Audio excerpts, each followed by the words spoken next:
Tun da na fara ganinsa nake jin wani abu a raina, na tabbatar da cewa na kamu da ƙaunarsa. Hakan ne ya sa na ƙudiri aniyar cewa zan ba shi wainata ya ɗanɗana. To amma a matsayina na mace, ya za na fito masa har ya amince? Wannan wani aiki ne da na ɗaukar wa kaina, saboda na yi alƙawarin duk ran da muka haɗu da shi a wurin baccinsa, zan ba shi dama ya yi min biji-biji, ya tona min rijiyata yadda ya dace, son ransa, saboda kana kallonsa ka san zai yi jarumta, zai yi ƙwazo sosai idan ya ɗora ma mace sirdi.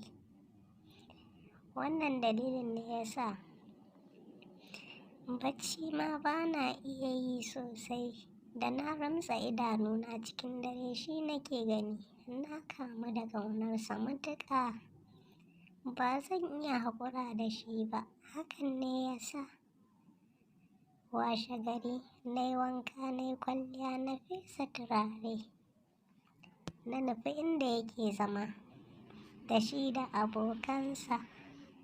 Ina zuwa kuwa na yi sa'a, shi kaɗai na tarar a gurin.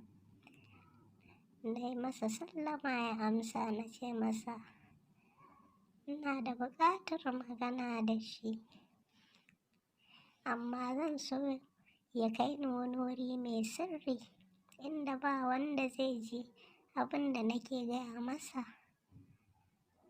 kuma ya gan mu a tare.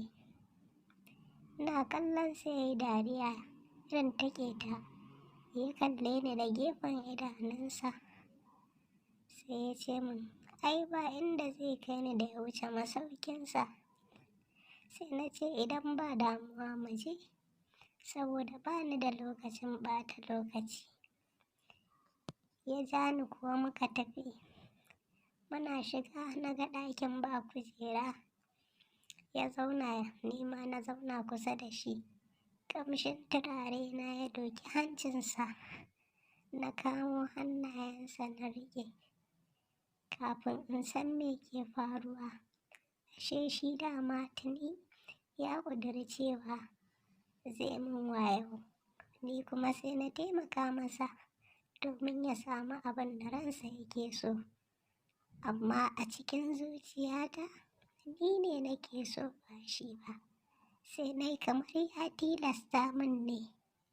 Ai kuwa na sha gurza.